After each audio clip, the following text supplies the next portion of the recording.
What's good, y'all? Welcome back to a brand new video. Like I told y'all, we're active. We're being consistent on here. You know what I mean? Can't wait until he get drafted. I can't wait to actually see him on the Spurs. And I keep it a bug. He about to be getting mentored by, I heard, Tony Parker, Tim Duncan, and I want to say Manu Ginobili, but no. I don't think Ginobili. I think it was somebody else, but I forgot. But that's what I heard. But I don't know. It could be. I think it is true though. He's gonna be a problem for sure. I'm gonna tell you that right now. He's gonna be a problem for sure. I also seen all of the awards that he won. I was like, bro, he won MVP, Defense Player of the Year, and I think something else too. But he's going crazy. But hey, let's get right into this though. So you already know, if you're new to the channel, go ahead and hit the subscribe button, come join the family.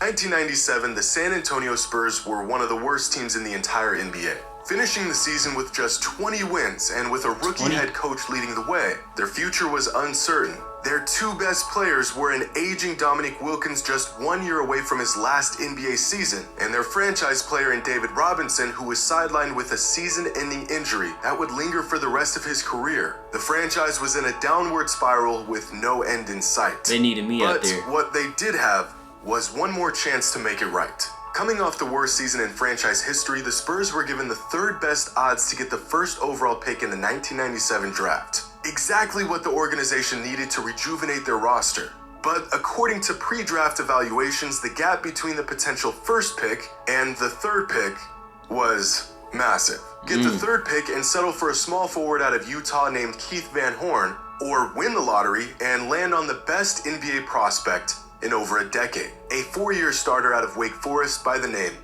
of Tim Duncan. And on the day of the draft lottery, the future of the Spurs franchise and the future of the NBA would change forever. The second pick in the 1997 NBA draft goes to the Philadelphia 76ers. Philly. And that means Oh, the first Celtics pick at third. in the 1997 NBA draft goes to the San Antonio Spurs. Congratulations. See this guy right here? That's Yeah. Spurs chairman Peter Holt. And in this moment, he was the happiest man on earth because he just won the first overall pick in the 97 NBA draft. Who he would pick was already a foregone conclusion. But not Peter or anyone else at the time knew that the Spurs just won the rights to one of the greatest players in the history of the game. And this very moment was the beginning of one of the greatest dynasties in NBA history.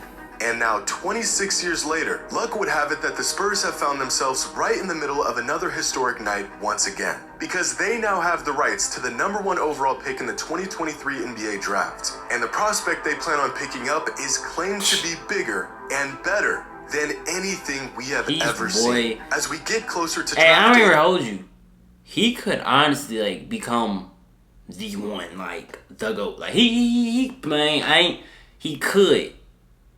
the hype surrounding Victor Wembanyama is growing by the minute. Experts He's and analysts growing. claiming he's the greatest prospect in the history of the sport. Some even claiming he's the best prospect of any sport ever. The franchise that gets him believed to have hit the basketball jackpot that will set them up for 2 decades of success and championships. But how good can one prospect actually be? Fans already talking about future championships for the Spurs since they've essentially landed Victor. But turning potential greatness into real winning and championships is a task that very few players have ever been capable of doing. Correct. Out of the last 25 #1 overall draft picks, how many do y'all think have won a Finals MVP? Maybe 4 or 5? Hey, y'all remember Anthony Bennett? Oh my gosh, I remember him, bro. I don't know what the Cavs was thinking on that one. That was crazy. What's he doing now? What is he doing now? Hold up, now we about to look up what Anthony Bennett doing. Anthony Bennett. We'll see what. Oh, he plays in Canada? Oh wow. Dang, that's crazy. First round pick playing in Canada. How about 1? There Hey, but I has can't been say shit. one I ain't number get one drafted overall anyways. pick in the last 25 seasons still who talking has stuff, though. won a Finals MVP. But Finals MVPs are about the toughest thing to win in all of basketball. So what about regular season MVPs? How many of the last 25 first overall picks have won at least one of those? 2. LeBron James and Derrick Rose. That's it. But how about this? How many of the last 25 number one overall picks do you think have won a championship? They could be a role player for all I care. As long as they have a ring, it counts. But the answer is still just 6. Winning in the NBA is very, very hard to do. Yes, it but is. fans and experts are already putting this burden on a kid who hasn't even been drafted yet. But we've done this before. Unrealistic hype and expectations met with inevitable disappointment. It feels like just yesterday, Zion Williamson was being regarded as the greatest basketball prospect of the decade. I and didn't yet say here that. we are, 4 Now, years later, no. and Zion has played in just I didn't say all 29 that. I was games bugging over the that last one. 2 seasons and has yet to play in a single play. Like, I'm just saying, just because somebody can go in and dunk, what that mean? He don't got the best jumper. Like, his game it's developing now. It's getting better. Playoff game. Great player, but as of right now, far His from the dunking franchise ridiculous, altering though, out force this he was world. hyped up to be. Here's another player who was said to be a generational prospect coming it's the into size the of my NBA. head. Nicknamed the Fresh Prince, being that he was the successor to LeBron King James. This is Ben Simmons, a player that was too afraid to take a shot in a playoff game and peaked in his second season in the league. Crazy. And we do this to young players far more often than you would think. DeAndre Ayton is a solid NBA player. Nowhere near a superstar, but he could be a key piece on a championship-winning team. Now, would you believe that just 3 months before he was drafted, he was labeled as a, quote, anomaly? In the moment, it always feels like the next guy up is going to be the guy. And then shortly after, we forget about the unwarranted comparisons and move on to the next guy. But to really understand how rare it is to draft a player who becomes an all-time great, stays healthy, and stays loyal to the franchise that drafted him, we have to look at the teams and players who actually did it. If we're talking about transcendent players who led the team that drafted them to multiple championships, then that list only includes 7 players who were drafted in the modern NBA. Over 3,000 players drafted since 1980, and 7 of them went on to be a loyal, franchise-altering talent. These players right here are icons, legends in their franchise and to the game, and they only come around about once in a decade.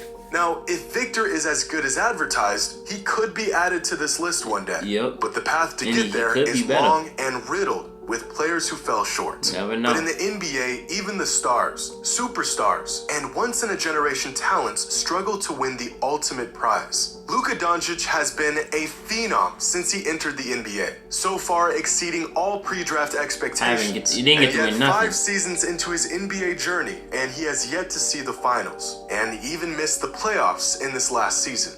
Kevin Durant is one of the greatest players to ever touch. Now, let me tell you something. KD, I don't know what you... Okay, no, honestly, I was talking about this before. I was, like, for real, I think KD now, I think he's probably at the point to where he's like, bro, I already won me a championship, I did this and that. I feel like KD, he just wants to just hoop now. He don't want to be, like, the leader or like be running the team or whatever. Like I for real just think KD, he just want to just go out there, just hoop now and just continue on getting paid and continue on, doing deals, just doing all that. That's what I feel like he wanted to just do now, just hoop. Of basketball, but even he had to abandon the team that drafted him to join a juggernaut of a team to win a championship. James Harden, Russell Westbrook, Chris Paul, Damian Lillard, Joel Embiid. The list of all-time great players who have yet to win a title or find any real success in the playoffs is massive, which makes the expectations on Wembanyama all the more baffling. To think that a 19-year-old can come into a struggling franchise and turn everything around may not be realistic. And even worse, it may not even be fair to the young man.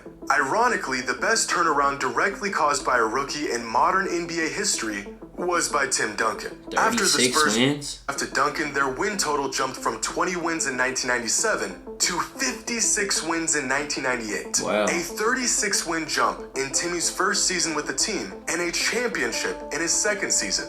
This is by far the greatest leap a team has ever seen simply by adding a rookie to their roster. Larry Bird was another immediate franchise-altering player for the Celtics, but that was nearly half a century ago. LeBron couldn't do it, KD couldn't do it, Steph and Michael took years to pull it off. And yet somehow, we don't just want, but we expect this 19-year-old kid to do it. I really think some fans don't understand the pressure that they are putting on Wembanyama. He could be great, amazing, injury-free, generational, and to expect this level of excellence out of him could still be far too much. That's a lot. Over the past 25 seasons, the average MVP finishes the season with a win share total of 15.2. Over that same time span, the average All-Star has a win share total of 10. Wow. And among the 450 active players in any given season, the average single-season win share total across the league is just 2. Now, over the last 25 years, among #1 overall picks in their rookie season, the average win share total is 4.2. That number jumps to 5.7 in their second season, and then hits 7.9 in their third season. But by season 4, many of these once prodigies start to lose their minutes. They fall out of the rotation, they fail to adapt their game and skill sets to the NBA, and the average win share falls to 6.7. And by season 5, by the time we as fans have made a decision on these players, the average win share total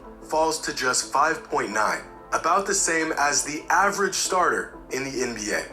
This is the career of an average #1 overall pick in the NBA. Dang. We see #1 overall players as the guys who went on to have great careers. Guys like Kyrie and Anthony Davis and LeBron. But we forget that far more often, these #1 overall picks pan out to be players like Markelle Fultz, Andrea Bargnani, and Kwame Brown. But even for the groundbreaking prospects who are league ready the day they put on an NBA jersey, the result is still rarely a championship or real hardware or impact. Over the last 25 years, the players who had the largest impact in their rookie season were Chris Paul, Ben Simmons, and Blake Griffin, followed by the 12 next best rookies of the last 25 seasons. You are looking at the greatest rookie seasons of this century, and yet only half of them were even the best player on their team by the end of their first season in the league.